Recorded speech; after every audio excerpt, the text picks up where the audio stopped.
Hello everyone, welcome to my channel DP tutorial. जैसा कि आप देख पा रहे हैं, इससे पहले के पार्ट के अंदर हमने pictograph, a bar graph, double bar graph और पाई ग्राफ या पाई चार्ट, सर्कल ग्राफ कैसे बनाया जाता है, ये सब हम सीख चुके हैं। अब हमारा जो नेक्स्ट पार्ट है या आज का पार्ट है, इसके अंदर हम एक्सरसाइज 4.2 को पूरी तरह से डीपली पढ़ने जा रहे हैं। तो आप मेरे साथ बने रहिए, बिना स्किप किए देखते रहिए। यहाँ पर मैथमेटिक्स बहुत ही बढ़िया आपको सिखाया जा रहा है। तो हम यहाँ पर स्टार्ट करते हैं हमारी एक्सरसाइज 4.2। बहुत ही बढ़िया एक्सरसाइज है 4.2। इससे पहले हमने पिक्टोग्राफ, बार ग्राफ और डबल बार ग्राफ और विशेष तौर पर जो चैप्टर बना हुआ है पाई ग्राफ के बेस को लेकर, तो हमने यहाँ पर पाई ग्राफ को बहुत ही बढ़िया तरीके से डिटेल में क्लियर किया है। और आपको हर तरीके से मैंने यहाँ पर किस प्रकार से पाई ग्राफ के अंदर फ्रैक्शन निकाली जाती है, किस प्रकार से पाई ग्राफ बनाया जाता है, किस प्रकार से पाई ग्राफ बनाने के लिए सेंट्रल एंगल फाइंड किया जाता है, वो सब बातें आपको बहुत ही डिटेल में और बेसिक कॉन्सेप्ट के साथ में सिखा दी है लास्ट लेक्चर के अंदर। तो यहाँ से हम स्टार्ट करते हैं आज का लेक्चर में एक्सरसाइज 4.2।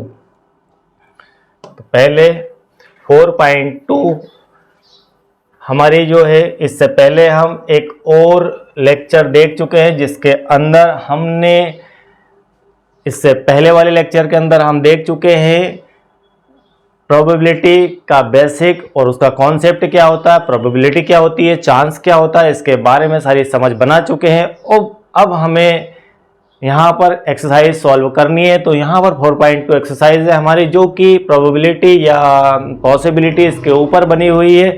इसके क्वेश्चंस दिए हैं। तो पहला क्वेश्चन हमें दिया है, list the outcomes you can see in this experiment spinning a wheel और टॉसिंग टू कॉइन्स टुगेदर। तो इस प्रकार से पहले क्वेश्चन के अंदर हमें दो क्वेश्चन दिए गए हैं। पहले क्वेश्चन में हमें एक व्हील दिया गया है, पहला जो हमारा क्वेश्चन है उसके अंदर हमें एक व्हील दिया गया है। आप सभी कहीं ना कहीं मेले में गए होंगे और आपने इस प्रकार से किसी चक्री वाले को देखा होगा कि जहां पर एक बॉल डालने को कहा जाता है और आपको यदि वो नंबर आ जाता है तो कुछ वहां पर प्राइज मिल जाता है। तो इस प्रकार से यहाँ पर एक व्हील दिया गया है। इस व्हील का एक सेंटर होता है, इसके बाद में कुछ इसमें इस प्रकार के खाने बने होते हैं, कुछ इस प्रकार के बॉक्स बने हुए होते हैं। यहाँ पर दो, यहाँ पर ए, ये बी और ये आपका सी, ये आपका यहाँ पर डी और इस प्रकार से यहाँ पर ए अगेन। इस प्रकार से A B C D a box बने हुए। इस व्हील के सेंटर में एक तीर जैसा निशान होता है। हम यहाँ पर, या जो व्यक्ति इसका ओनर होता है, जो इसको घुमाता है, वह इसको राउंड देता है। राउंड देने के बाद मान लीजिए इस तरफ उन्होंने इसको राउंड दिया, तो यह जो चक्री घूमेगी, तो यह जो आपका चिन्ह है यह स्थिर रहता है, यह चिन्ह स्थिर रहता है और इस प्रकार से यह ABCD पूरी की पूरी घूमना चालू हो जाती है राउंड में। और जब यह घूमती है तो आपसे कहा जाता है कि आप इसके अंदर से कौन सा लेटर चूज कर रहे हैं ABCD के अंदर से। तो आप मान लीजिए सी को चूज करते हैं और यदि वो सी आता है तो आपको वहां पर कुछ प्राइस मिल जाता है। तो इस प्रकार यह आपका स्पिनिंग व्हील होता है। स्पिनिंग व्हील की आपको समझ हो गई। अब इसके ऊपर जो क्वेश्चन है कि outcomes you can see in this experiment, spinning wheel के जो आउटकम्स हो सकते हैं वो क्या क्या हो सकते हैं। मतलब एक स्पिनिंग व्हील को घुमाया जाए यहाँ पर, जिसके ऊपर ABCD और वापस अगेन ए लिखा हुआ है, तो इसके आउटकम्स क्या क्या हो सकते हैं। मतलब इस व्हील को जब आप घुमाएंगे तो उसके फाइनली परिणाम क्या क्या आ सकते हैं। क्या क्या आ सकते हैं इस व्हील के अंदर। ए लिखा हुआ है तो ए आ सकता है, बी लिखा हुआ है तो बी आ सकता है, सी लिखा हुआ है तो सी आ सकता है और डी लिखा हुआ है तो डी आ सकता है। इसके बाद इसके अंदर ई लिखा ही नहीं है तो ई आ ही नहीं सकता है। तो इसके अंदर जितने भी लेटर्स लिखे हैं वो सब इसके अंदर परिणाम में आ सकते हैं, इसके आउटकम्स हो सकते हैं। आपको आउटकम्स की समझ इससे पहले वाले लेक्चर में बहुत ही बढ़िया मैंने बना कर दी थी कि आउटकम्स क्या होते हैं। आउटकम्स फिर भी हम एक बार थोड़ी सी चर्चा कर लेते हैं कि किसी भी इवेंट के मान लीजिए आपने एक सिक्का उछाला, एक कॉइन को उछाला और कॉइन को जमीन पर जब गिरता है कॉइन, तब उसके ऊपर दो प्रकार की घटनाएं हो सकती है। या तो उसके ऊपर हेड आ सकता है या उसके ऊपर टेल आ सकता है। तो एक सिक्के को फ्लिप करने के ऊपर यहाँ पर दो आउटकम्स हो सकते हैं, एक हेड हो सकता है और एक टेल हो सकता है, तीसरा आउटकम यहाँ पर नहीं हो सकता है। तो इसी प्रकार से इस स्पिनिंग व्हील को जब हम राउंड देते हैं तो स्पिनिंग व्हील के राउंड के बाद में जब ये थमता है तो इसके परिणाम 4 प्रकार के हो सकते हैं, ए, बी, सी और डी। आपको यहाँ पर ए डबल दिया गया है, लेकिन हमें इसे एक ही बार लिखना है, इसे 2 बार नहीं लिखना है, क्योंकि ए और ए एक ही है। परिणाम की बात कर रहा है कि परिणाम क्या हो सकता है, तो परिणाम में ए ही आ सकता है। तो इस प्रकार आपका पहला जो क्वेश्चन है उसका आंसर यहाँ पर बनता है स्पिनिंग व्हील का ए, बी, सी और डी। तो नेक्स्ट हम देखते हैं, इसके बाद हमारा नेक्स्ट क्वेश्चन है इसका पहले का दूसरा नंबर का, सेकंड क्वेश्चन पहले का, वह है टॉसिंग 2 कॉइन्स टुगेदर। एक साथ में यदि आप 2 कॉइन को फ्लिप करेंगे, 2 कॉइन को उछालेंगे, यदि एक साथ आपने 2 कॉइन को उछाला, जब हमने एक कॉइन को उछाला तो हमें संभावनाएं जो बनती है, जो आउटकम्स बनते हैं वह बनते हैं हेड या टेल के, या तो हेड आएगा या फिर टेल आएगा। लेकिन अब कह रहा है कि आपने 2 सिक्कों को एक साथ उछाला, आपका एक कॉइन ये है और एक कॉइन ये है, फर्स्ट कॉइन और सेकंड कॉइन। इन दोनों कॉइन को, एक कॉइन को उछालने पर हमें आता है हेड या फिर आता है टेल। इस कॉइन को उछालेंगे तो जब हम उछालेंगे तो यहाँ पर हेड आ सकता है और टेल आ सकता है, लेकिन इन दोनों को एक साथ में फ्लिप किया जाए, 2 सिक्कों को हाथ में रख के इस प्रकार से उछाला जाए तो क्या क्या संभावनाएं हो सकती है वो हमें आंसर के अंदर लिखना है। तो क्या क्या इसके आउटकम्स हो सकते हैं यह हमें यहाँ पर लिखना है। तो नंबर 1 कि दोनों में, सपोज कीजिए कि दोनों में हेड आ जाएगा, हो सकता है कि दोनों सिक्कों को एक साथ उछाले तो दोनों के अंदर हेड आ जाए।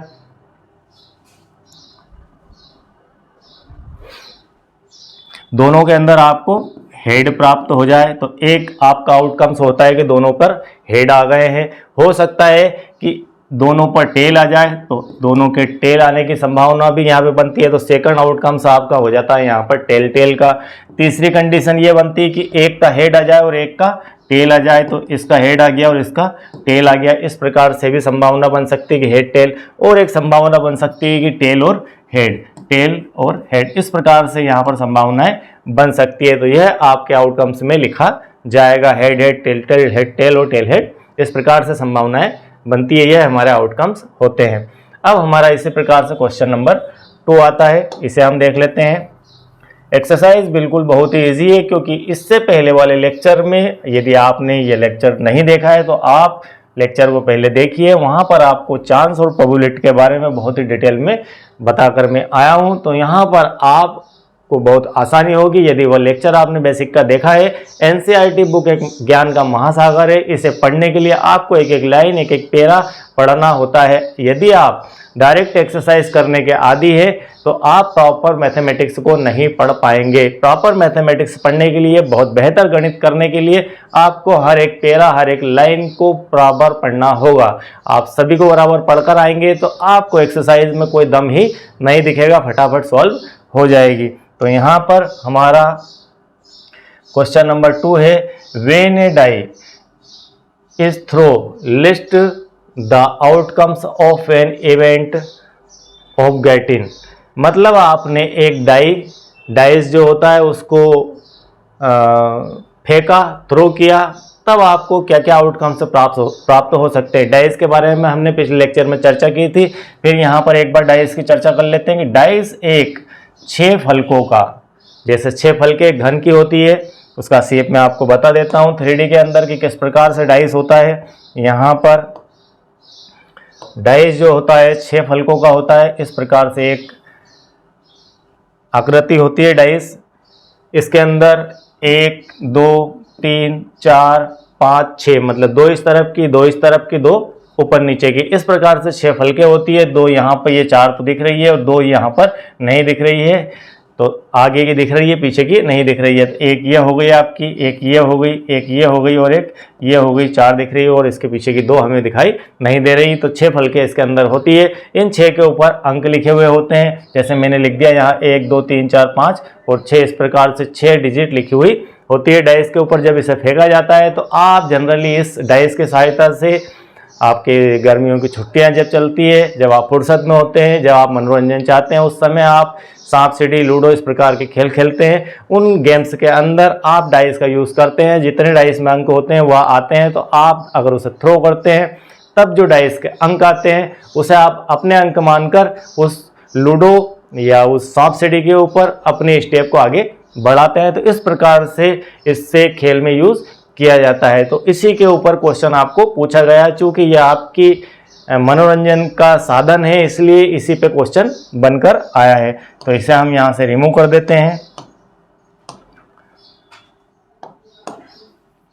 हमारा पहला क्वेश्चन उसी के ऊपर है कि ए प्राइम नंबर, डाई को जब आपने डाइस को फेंका तब आपको ए प्राइम नंबर आने की संभावनाएं क्या है, उसके आउटकम्स क्या हो सकते हैं कि ए प्राइम नंबर हो। ए प्राइम नंबर मतलब प्राइम नंबर डाइस के ऊपर संख्या होती है 1, 2, 3, 4, 5 एंड 6। इनके अंदर यदि हम प्राइम नंबर देखें तो प्राइम नंबर होते हैं हमारे 2, 3 और 5। ये हमारे 3 प्राइम नंबर होते हैं। 1 हमारा प्राइम नंबर नहीं है, इसकी समझ आपको होगी। यदि आप प्राइम नंबर को बेहतर नहीं समझते हैं तो हमारी प्लेलिस्ट के अंदर बहुत ही बढ़िया एक लेक्चर बना हुआ डला है जिसमें हमने प्राइम नंबर को बिल्कुल आपको बेसिक से क्लियर कर बताया है कि प्राइम नंबर क्या होते हैं। तो यहाँ पर हम समय उस तरफ ले जाकर वेस्ट नहीं करेंगे, हम सीधे सीधे बात करते हैं प्राइम नंबर की। तो हमारे पास यहाँ पर 1, 2, 3 और 5 3 प्रकार के प्राइम नंबर आते हैं। तो 2, 3 और 5 प्राइम नंबर आते हैं। तो इसके जो आउटकम्स होंगे वह 2, 3 और 5 के रूप में होंगे। यह हमारा आंसर हो जाएगा। 2, 3 और 5 हमारे आउटकम्स होंगे। इसके बाद हमारा नेक्स्ट है not a prime number, prime number नहीं हो ऐसे आउटकम्स। तो प्राइम नंबर नहीं हो ऐसे आउटकम्स, तो इसका आंसर आपके पास आ जाएगा। हमने अभी प्राइम नंबर निकाल लिए, इसको छोड़कर जो बचते हैं वो सब 1, 4 एंड 6 ये आपके प्राइम नंबर नहीं है। जो प्राइम नंबर है 1 to 6 के अंदर, उनको छोड़कर जो बाकी के बचे अंक है 1, 4 और 6 वे हमारे प्राइम नंबर नहीं है। इसके बाद हमारा नेक्स्ट है यहाँ पर ए number greater than 5। A number greater than 5, तो एक अंक जो कि 5 से बड़ा हो, 5 से बड़ा हो, तो 5 से बड़ा 1 to 6 के अंदर कौन सा नंबर हो सकता है। तो 1 to 6 के अंदर हमारा एक ही नंबर 5 से बड़ा है, वह है 6। तो इसका आंसर यहाँ पर आ जाएगा आपका फाइनली ओनली 6। यहाँ पर 6 आ जाएगा क्योंकि एक ही नंबर हमारे पास है जो कि 5 से बड़ा है। इसके बाद चौथा हमारा है a number not greater than 5। A number not greater than 5 मतलब वह नंबर जो 5 से बड़ा नहीं है। तो 5 से बड़ा नंबर नहीं है, तो 5 से बड़ा नंबर हमारा नहीं है। कौन सा नंबर 5 से बड़ा नहीं है? 1 से 5 के सारे नंबर, 1 से 5 के सारे नंबर हमारे 5 से बड़े नहीं है। तो हम यहाँ पर इनके आंसर लिख देते हैं आपके लिए कि इसका जो आंसर है पहले का वह होता है 2, 3 और 5, 2, 3 एंड 5। इसके बाद नॉट ए प्राइम नंबर, इसका आंसर आता है यहाँ पर 1, 4 और 6। इसके बाद ए नंबर ग्रेटर देन 5, तो इसका आंसर आपके पास आ जाएगा 6 ओनली। इसका आंसर आएगा यहाँ पर 6 और यहाँ इसका आंसर आ जाएगा ए नंबर नॉट ग्रेटर देन 5। तो ग्रेटर देन 5 5 से बड़ा अंक नहीं है, वे अंक है 1। इसका आंसर लिखते हैं 1, 2, 3, 4 एंड 5। तो इस प्रकार से आप इनके आंसर लिख सकते हैं। अब आपको एक क्वेश्चन नेक्स्ट, जब इसका लास्ट क्वेश्चन रहेगा हम यहीं पर उसे सॉल्व करवा देते हैं।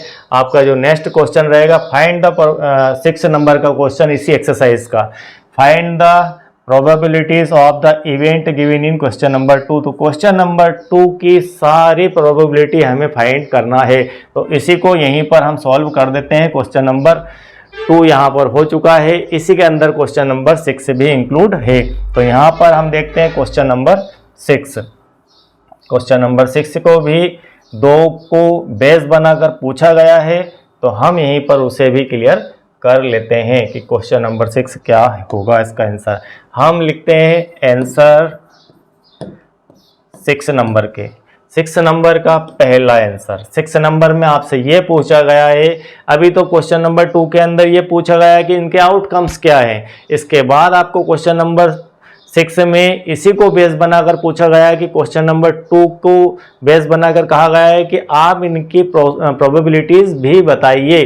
तो प्रोबेबिलिटीज का फार्मूला हमारे पास होता है कि probability equal to favourable outcomes और अपॉन टोटल आउटकम्स। तो यहाँ पर यह हमारा प्रोबेबिलिटी का फार्मूला होता है कि favourable outcomes and upon total outcomes. इन दो विषयों की आपको समझ होना चाहिए।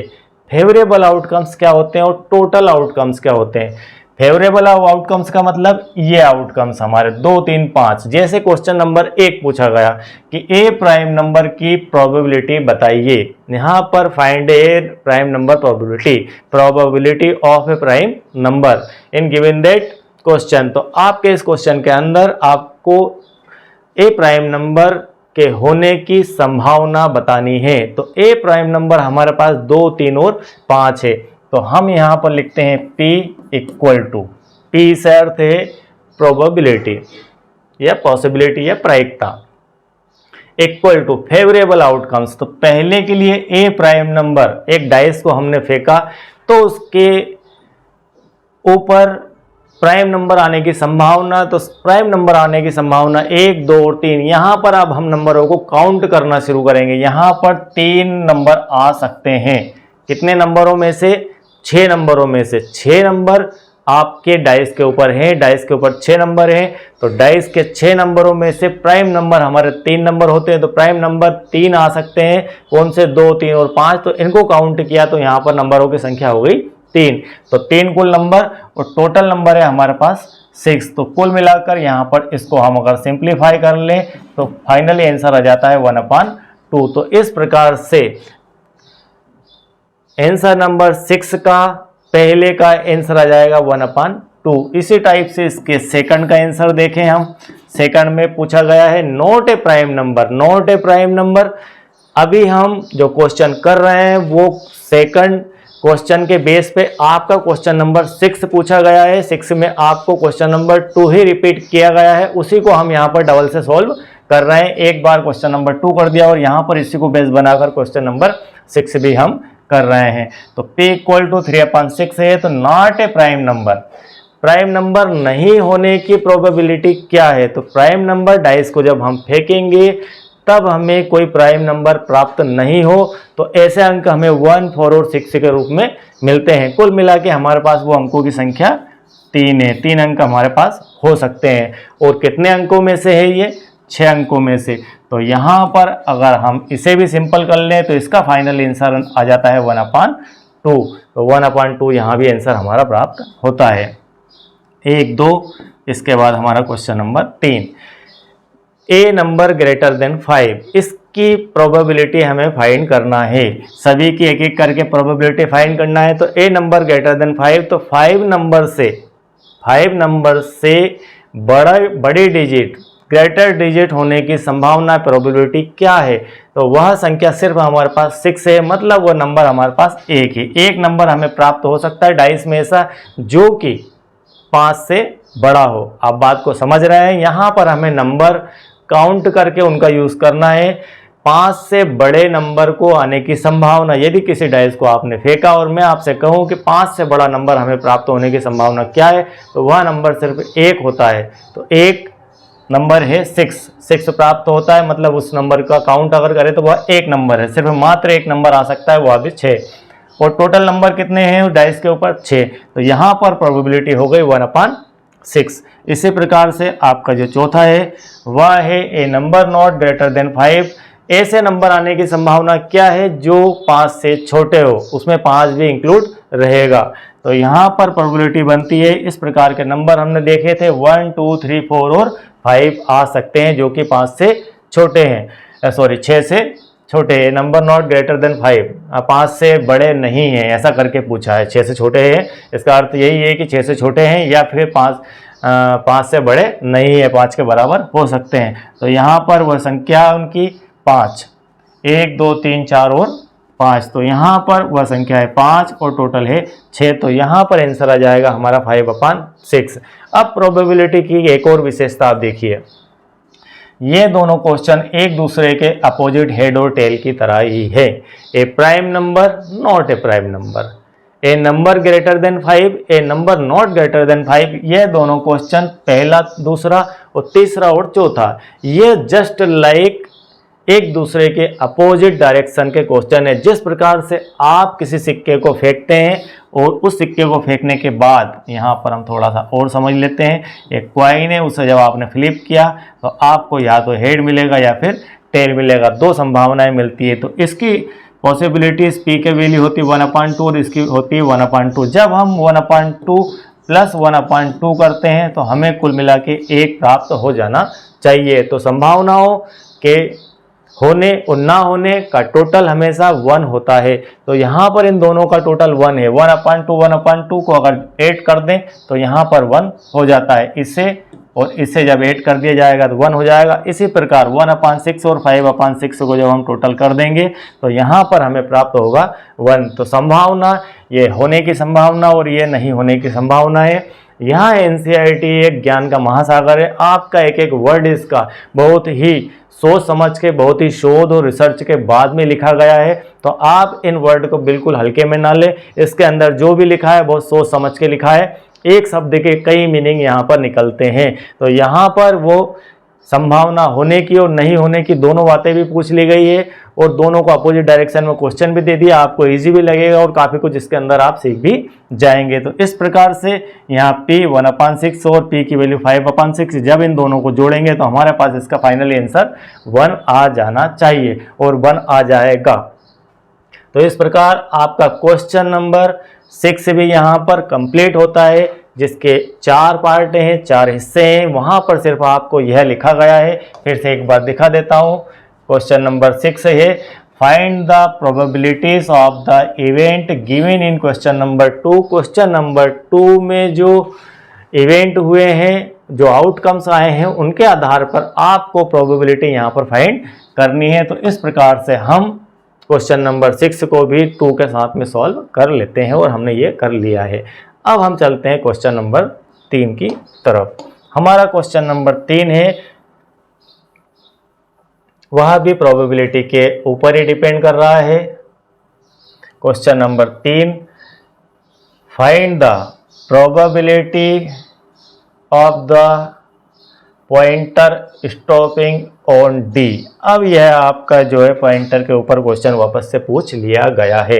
पॉइंटर मतलब इसकी बात चल रही है, इस पॉइंटर की। यह जो आपने पॉइंटर अभी बनाया था, फिर से एक बार इसे बना लेते हैं हम। यहाँ पर A, B, C, D और ये A। तो यहाँ पर प्रोबेबिलिटी ऑफ है पॉइंटर स्टॉपिंग ऑन D। इसमें एक पॉइंट दिया हुआ है यहाँ पर, तो इस पॉइंट के D पर रुकने की संभावना कितनी है, इसका क्वेश्चन नंबर पहले का आंसर। तो इसकी प्रोबेबिलिटी क्या है कि पॉइंटर आपका D के ऊपर रुक जाए, स्टॉपिंग ऑन D। तो यहाँ पर D पर रुकने की संभावना वह पूछ रहा है। तो हमें प्रोबेबिलिटी का फार्मूला पता है कि फेवरेबल आउटकम्स मतलब इन पांचों में से जो पूछा गया है, जिसे हम लाना चाहते हैं, वह आउटकम्स फेवरेबल आउटकम्स, जो हम चाहते हैं कि हमने इस चक्री के ऊपर चाहा कि हमें D आए, ये पॉइंट आपका D पर रुके, तो यह हमारा फेवरेबल है। हम ऐसा चाहते हैं तो उसकी संभावना कितनी है। तो यहाँ पर 5 है, 5 में से हमने जो डिमांड की है, हमारा फेवरेबल है 1। सिर्फ हमने D की डिमांड की और D यहाँ पर एक ही बार है, तो 1।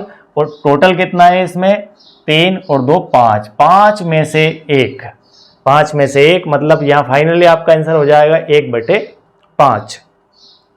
नेक्स्ट है हमारा क्वेश्चन 1A के अंदर ही ये हमें देखना था, ये हो चुका है। B वाला क्वेश्चन है, probability of getting an ace from में well shuffled deck of 52 playing cards. आपकी एक ताश की गड्डी होती है, आप जानते हैं, आप ताश से परिचित होंगे, आप कहीं ना कहीं खेलते भी होंगे या आपने देखा होगा चौराहे पर मनोरंजन करने के लिए लोग इस प्रकार से ताश की गड्डियों का उपयोग करते हैं। उसके अंदर 52 52 कार्ड्स होते हैं, 52 कार्ड्स होते हैं। इन कार्ड के अंदर आपका जो एस की बात की गई है, इसीलिए हम फाइनली एस की ही बात करेंगे, यहाँ पर बात की गई एस की। तो यहाँ पर जो आपका एस होता है उसमें 4 प्रकार के एस होते हैं, 4 प्रकार के एस होते हैं। आप जानते हैं इसके अंदर एक रेड कलर वाला होता है, एक लाल पान बोलते हैं जिसे, एक ईंट बोलते हैं, एक काला पान बोलते हैं और एक चिड़ी बोलते हैं। इस प्रकार से 4 प्रकार के एस उसके अंदर होते हैं। तो यहाँ पर उनके वेरिएशन की बात नहीं की गई, उसके सिर्फ बात की गई है 4 प्रकार के एस होते हैं। तो उसके संभावना आने की, मतलब एक ताश की गड्डी आपने रख ली, एक कंप्लीट 52 पत्ते रख लिए, उसके अंदर से आपसे कहा जाए कि आप जो है हमें एक पत्ता इसमें से खींच कर दीजिए और वह पत्ता इक्का होगा या एस होगा, इसकी पॉसिबिलिटीज़ क्या है। तो इसकी पॉसिबिलिटीज़ का फार्मूला वही रहेगा हमारा। हमें यह ध्यान होना चाहिए कि ताश के गड्डी में पत्ते कितने होते हैं। तो यह सभी को मालूम है कि 52 कार्ड्स उसके अंदर होते हैं। तो यहाँ पर पॉसिबिलिटीज़ हो जाती है। ए का हल है यहाँ पर P = 52 टोटल है, कार्ड्स की संख्या 52 है। 52 में से जो हमारा फेवरेबल है, जिसकी डिमांड हम कर रहे हैं, वो उसमें कितना है, वो कितना है, वह है 4 पत्ते। 4 कार्ड से है हमारे फेवरेबल, 4 होते हैं इक्के उसके अंदर, वो हमारे फेवरेबल है, वो हमने डिमांड की है। तो यहाँ हो जाता है 4/52 और इस टाइप से इसको अगर सॉल्व कर लें तो हमारा आ जाता है 1/13 फाइनली आंसर। तो 1/13 आपका क्वेश्चन बी का आंसर आ जाएगा। यहाँ पर बी का आंसर है और ए का आंसर है। हमने यहाँ पर प्रोबेबिलिटी निकाली थी डी की, तो यह हुई थी हमारी, हम इसे भी लिख देते हैं 1/5। 1/5 था इसका ए का आंसर, बी का हो गया। और अब हमारा सी का आंसर आना है। सी का है probability of getting a red Apple. यहाँ पर फिर एक फिगर दिया गया है आपके एनसीईआरटी बुक के अंदर। इस प्रकार से एक फिगर दिया है, मैंने थोड़ा सा यहाँ गोल करके बना दिया। इसके अंदर सेमफल बने हुए हैं, सेमफल या एप्पल बने हुए हैं, उसके अंदर कुछ कलर लिखे हुए हैं।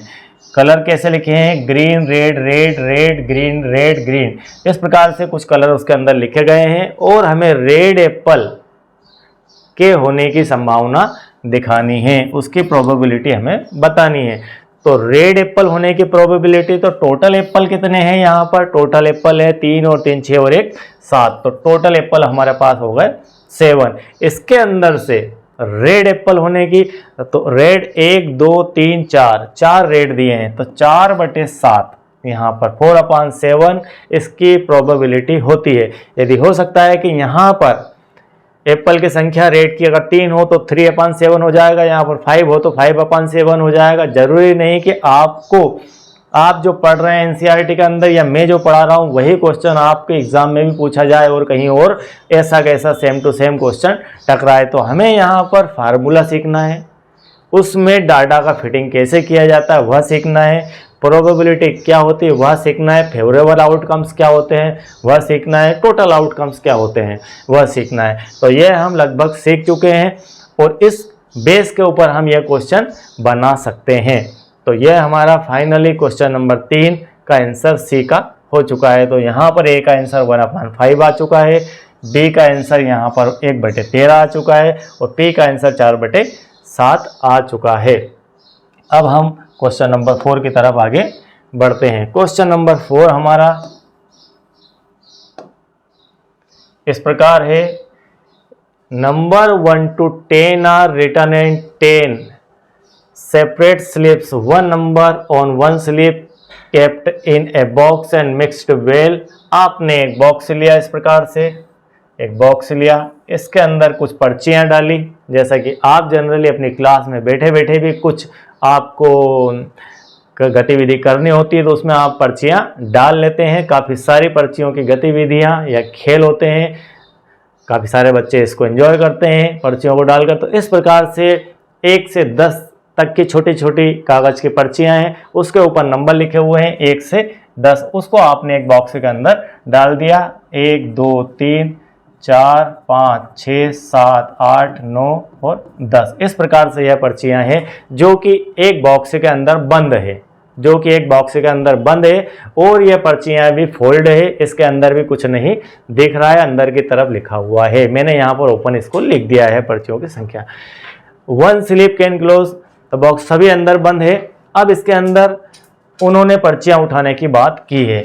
विदाउट लुकिंग इनटू इट, आपको बिना देखे what is the probability of, आपने बिना देखे उसमें से पर्चियां निकाली इस बॉक्स के अंदर से। गेटिंग ए नंबर 6, पहला क्वेश्चन आपका, गेटिंग ए नंबर 6 की प्रोबेबिलिटी हमें फाइंड करना है कि आपका नंबर 6 हो, इसकी क्या संभावना है।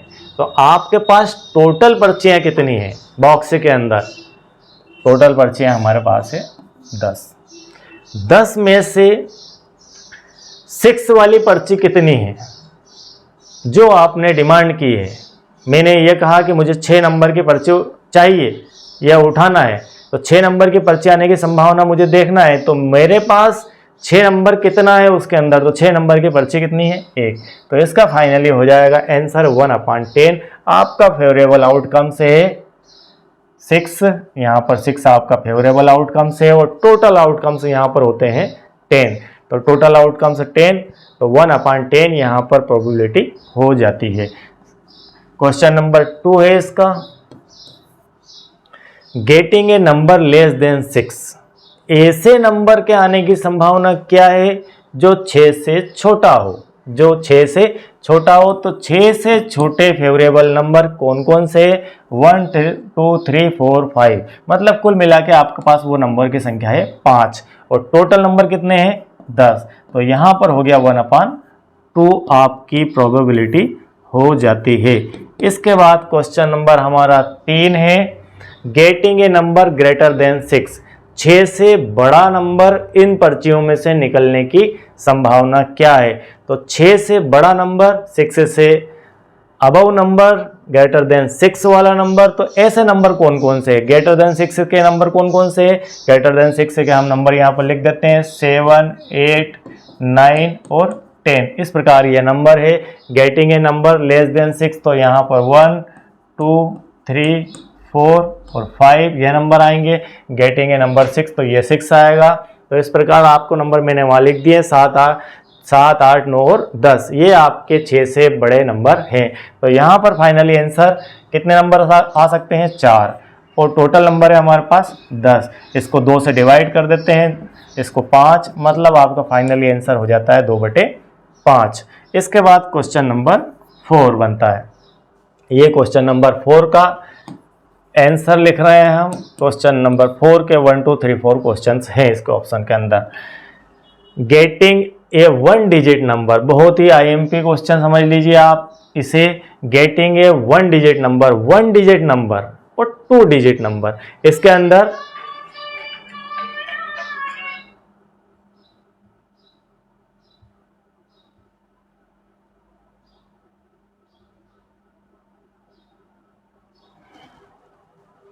वन डिजिट नंबर और 2 डिजिट नंबर। तो 1 डिजिट नंबर हमारे पास है, ये हमारा 2 डिजिट नंबर है। 10 हमारा नंबर है 2 डिजिट, इसके अंदर 2 डिजिट है 0 और 1। बाकी सारे जो नंबर है वे नंबर हमारे 1 डिजिट के हैं।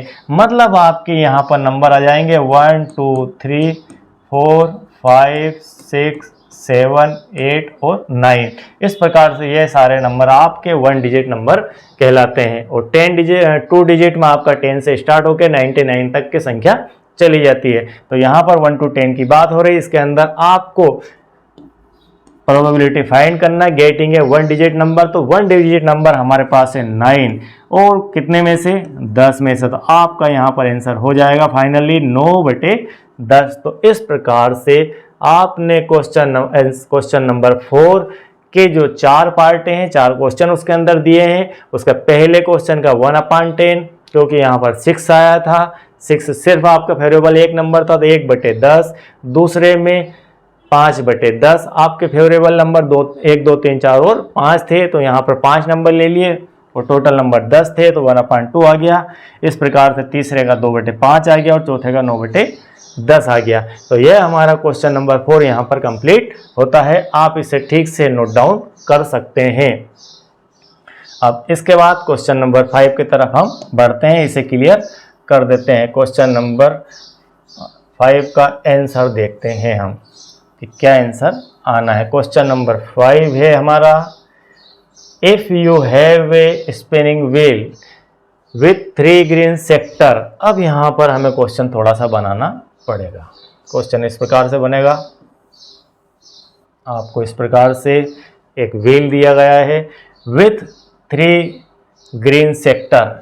इसके अंदर 1 2 3, यह आपका ग्रीन है, यह भी आपका ग्रीन है और यह भी आपका ग्रीन है। 3 सेक्टर ग्रीन है, 1 ब्लू सेक्टर और यहाँ पर एक ब्लू सेक्टर है एंड 1 एक रेड सेक्टर है। ये हमारा रेड सेक्टर है। What is the probability of getting a green sector? हमें प्रोबेबिलिटी फाइंड करनी है ग्रीन सेक्टर की। ग्रीन सेक्टर की प्रोबेबिलिटी फाइंड करने के लिए हम यहाँ पर लिखते हैं P इक्वल टू टोटल। हमारे फेवरेबल आउटकम्स क्या हैं? तो फेवरेबल आउटकम्स है, पूछा गया है ग्रीन सेक्टर। तो ग्रीन सेक्टर कितने हैं? 1 2 एंड 3। तो 3 ग्रीन सेक्टर है, कितने में से है?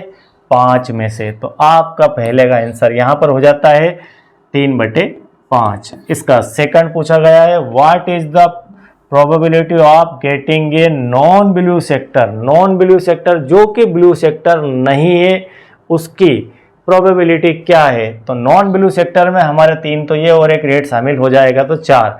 ये ब्लू सेक्टर की पूछता है तो 1/5 और नॉन ब्लू सेक्टर की पूछता है। नॉन ब्लू में हमारे पास ग्रीन ग्रीन ग्रीन और रेड, ये हमारे नॉन ब्लू सेक्टर है। तो कुल मिला के हमारे फेवरेबल आउटकम्स हो गए यहाँ पर 4 और टोटल आउटकम्स हो गए 5। तो इस प्रकार से ये 2 प्रकार के क्वेश्चन हैं जो यहाँ पर कंप्लीट होते हैं। अब हमारा क्वेश्चन नंबर जो 6 है, find the probability of event given है क्वेश्चन नंबर 2। तो यहाँ पर हम क्वेश्चन नंबर 2 को बेस बनाकर ये सारे क्वेश्चन नंबर 2 के साथ ही कर चुके हैं, इनकी प्रोबेबिलिटी निकाल चुके हैं। तो यहाँ पर हमारी एक्सरसाइज 4.2 बिल्कुल कंप्लीट होती है, जिसे बहुत ही बढ़िया तरीके से हमने बेसिक और कॉन्सेप्ट के साथ में पढ़ लिया है। आप इसे नोट डाउन भी कर सकते हैं। अब हमारा जो नेक्स्ट चैप्टर आने वाला है वह स्क्वायर रूट का चैप्टर आने वाला है। हम उस चैप्टर तो हमारा स्क्वायर रूट का चैप्टर आने वाला है। आप यदि मेरे साथ नए हैं, आप मुझे पहली बार देख रहे हैं, सुन रहे हैं, तो आप चैनल को लाइक कीजिए, सब्सक्राइब कीजिए और अपने दोस्तों को शेयर कीजिए और मैथमेटिक्स को एंजॉय कीजिए। हम आपका मैथमेटिक्स बेहतर करने के लिए प्रतिबद्ध हैं, वचनबद्ध हैं। आपको हम बहुत मेहनत से पढ़ाएंगे। आप हमारे साथ बने रहिए, चैनल को देखते रहिए और कुछ समय बाद आपका मैथमेटिक्स बहुत ही इम्प्रूव हो जाएगा। Thank you very much.